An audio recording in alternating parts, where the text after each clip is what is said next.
श्री स्वामी समर्थ शिवशक्ती प्रार्थना ह्या चॅनलमध्ये तुमचं खूप खूप स्वागत आहे। आज मी तुम्हाला सांगणार आपल्या ह्या चॅनलमध्ये की महाराजांची कोणती सेवा करावी ज्याच्याने आपले संकट दुःख नाहीसे होतील, आपल्या मनातल्या कामना पूर्ण होतील। म्हणून आज मी तुम्हाला सांगणार आहे 15 एप्रिल म्हणजे 15 तारखेला एप्रिल महिन्यामध्ये स्वामी समर्थ महाराजांची पुण्यतिथी आलेली आहे। त्यांची कृतज्ञता व्यक्त करण्यासाठी आणि आपल्या मनातली कामना पूर्ण करण्यासाठी आपल्याला ही सेवा करायची आहे। अतिशय प्रभावशाली आहे, चमत्कारिक आहे। प्रत्येक स्वामी भक्ताला याचा अनुभव येतो। बघा, आपल्या जीवनामध्ये जे वाईट काळ सुरू आहे म्हणजे आपल्या मागच्या जन्माचं काहीतरी कर्म काहीतरी पाप आपण केलेले असतील तर ह्या जन्मात आपल्याला ते भोगावे लागतात। पण त्यासाठी महाराजांची जर आपण सेवा केली, देवांची सेवा केली तर ते जे आपले जे वाईट काळ असतात ते कमी होण्यास मदत होते। म्हणजे आपण कितीही वाईट म्हणजे आपल्या जीवनामध्ये कितीही वाईट असू द्या, सुख असू द्या, दुःख असू द्या, ती झेलण्याची आपल्यामध्ये ताकद येते, आपल्याला बळ येतं। म्हणून ही सेवा अतिशय प्रभावशाली आहे। प्रत्येक स्वामी भक्तांनी ही सेवा करायची आहे। बघा, आता 15 एप्रिल आहे, त्याच्या अगोदर तुम्ही म्हणजे आता 27-28 तारीख चालू आहे, तेव्हापासून जर तुम्ही ही सेवा करायला सुरुवात केली तर नक्कीच 41 दिवसामध्ये तुमची ही मनातली कामना पूर्ण होतेच। ही शाश्वती आहे 100% की प्रत्येक म्हणजे प्रत्येकाला याचा अनुभव याची प्रचिती आलेली आहे। म्हणून आज मी तुम्हाला ही सेवा सांगणार आहे। ज्यांना खूप प्रॉब्लेम आहे, आता मुलांचे लग्न होत नाही, लग्नाचं टेन्शन आहे, किंवा नवरा दारू पितो, घरात कर्ज झालेला आहे, पैसा पुरत नाही, किंवा काहीतरी संकट आहे, वेगळे प्रॉब्लेम आपल्या जीवनामध्ये येत असतात, सुख दुःख आपल्या जीवनामध्ये चालूच असतं, म्हणजे आपण सारखं आजारी पडत असतील तर जे तुमच्या जीवनातले जे आपल्या आयुष्यातील जे कष्ट आहे, दुःख आहे, त्यांचा संपूर्णपणे नाश होण्यासाठी आणि मनातली कामना पूर्ण होण्यासाठी संकल्पयुक्त जर तुम्ही ही सेवा केली 41 दिवसापर्यंत तर नक्कीच महाराज तुमच्या मनातली कामना पूर्ण केल्याशिवाय राहत नाही। महाराज आपल्याला मार्ग दाखवतात, आपल्या आयुष्याचे जे संकट आहे, दुःख आहे त्यांचा नाश करत असतात। कितीही संकट असू द्या, दुःख असू द्या, पैशाची प्रॉब्लेम असू द्या, संपूर्णपणे ह्या सेवेने निवारण होत असतात। म्हणून मी आज तुम्हाला सांगणार आहे 15 तारखेला म्हणजे स्वामी समर्थ महाराजांची पुण्यतिथी आहे, त्या निमित्ताने आपण त्यांची कृतज्ञता व्यक्त करण्यासाठी ही सेवा तुम्ही करायला सुरुवात करा। आजपासून केलं तरी चालेल, पण मी तुम्हाला आता सांगते गुरुवारपासून जर तुम्ही ही सेवा सुरू केली तर ही सेवा खूप कमी आहे, जास्त वेळ लागणार नाही। तुम्ही सकाळी संध्याकाळी ज्या वेळेस तुम्हाला टाइम बनेल त्यावेळेस तुम्हाला ही सेवा करायची आहे, पण संकल्पयुक्त करायची आहे। संकल्पयुक्त केलेली जी सेवा असते ती फळास जाते, म्हणजे त्याचं फळ आपल्याला मिळत असतं। म्हणून आज मी तुम्हाला सांगणार आहे की ती सेवा कोणती आहे। स्वामी महाराजांची सगळ्यात आवडती ही सेवा आहे।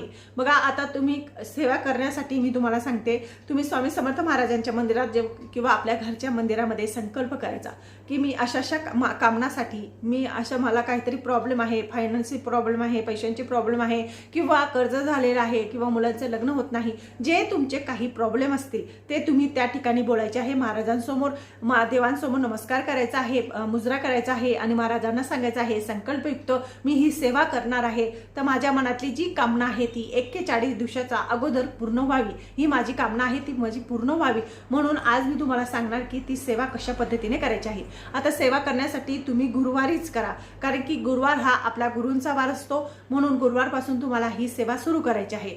काय करायचं तुम्हाला सांगते, बघा, सकाळी किंवा संध्याकाळी ज्या वेळेस वेळ मिळेल त्यावेळेस आपल्याला ही सेवा करायची आहे। त्यासाठी काय करायचं, तुम्ही 15 मिनिटं 20 मिनिटं एकदम शांत देवाजवळ बसायचं, नामस्मरण करायचं। श्री स्वामी समर्थ, श्री स्वामी समर्थ, श्री स्वामी समर्थ असं नामस्मरण करायचं। 10 मिनिटं करा, 15 मिनिटं करा, संकल्पयुक्त करा पण, आणि त्या ठिकाणी बसायचं 10 मिनिटं 15 मिनिटं जेवढं तुम्हाला करायचं तेवढं तुम्ही संकल्पयुक्त ते नामस्मरण करायचं महाराजांचं, आणि 11 माळी स्वामी समर्थ महाराजांचा जप करायचा। 11 मारी करायचाच, कारण की 41 दिवसापर्यंत तुम्ही जर ही सेवा केली तुमच्या मनातली कितीही कठीणातली कठीण इच्छा असू द्या ती पूर्ण झाल्याशिवाय राहत नाही। बघा, संकल्पयुक्त केली म्हणजे बघा आपण करतोच, महाराजांचं नामस्मरण करतो, देवांचं नामस्मरण करतो, येता बसता उठता जाता येता आपण असं करत असतो नामस्मरण, पण त्या नामस्मरणाला आपण ते करू शकतो पण त्याचं फळ आपल्याला मिळत नाही। ते फक्त आपल्या मनाची शांतता आणि देवाचं नामस्मरण आपल्या मुखामध्ये पाहिजे म्हणून आपण करत असतो। पण महाराजांची सेवा ही बसून जर आपण एका जागेवर बसून जर केली तर ते आपली जी हाक असतात ती ऐकत असतात। म्हणून आपल्याला आपल्या देवांजवळ बसून तुम्हाला 15 मिनिटं असू द्या, 5 मिनिटं असू द्या, किती पण वेळ तुम्ही ही सेवा करू शकतात.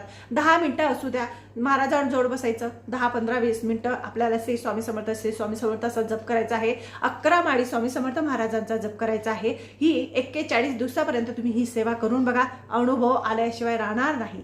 आता दुसरी म्हणजे बघा, स्वामी महाराजांची पुण्यतिथी आहे 15 तारखेला. तर भरपूर स्त्रिया आतापासून स्वामी चरित्र सारामृतचं पारायण करत आहे. कोणी गुरुचरित्राचं पारायण करणार, कोणी स्वामी चरित्राचं पारायण करणार. स्वामी समर्थाचं सारामृतचं जर तुम्ही पारायण करत असणार तर त्याला संकल्प लागतो. म्हणजे फक्त आपल्याला काय करावं लागतं ते सांगते. तुम्ही 1 पारायण करू शकता, 2 पारायण करू शकतात, 21 पारायण करू शकतात, 108 पारायण करू शकतात. जशी तुमची इच्छा असेल तशा पद्धतीने आपल्याला पारायण करायचं आहे. तुम्ही रोज 1 पाठ वाचू शकता, म्हणजे 3 अध्याय वाचू शकतात स्वामी समर्थ सारामृतचे. ते तुम्ही 7 दिवसापर्यंत वाचले तर तुमचा एक पारायण पूर्ण होत असतं. तर तुम्ही असं पण केलं तरी सुद्धा चालेल. एका बैठकीमध्ये नाही केलं तरी सुद्धा चालेल. फक्त मांसाहार आपल्याला खायचा नाही. मग तुम्ही ब्रह्मतत्वाचं पालन केलं नाही तरी सुद्धा चालेल. दुसरं कुठलेच नियम नाही. अतिशय साधे सिंपल नियम मी तुम्हाला सांगते.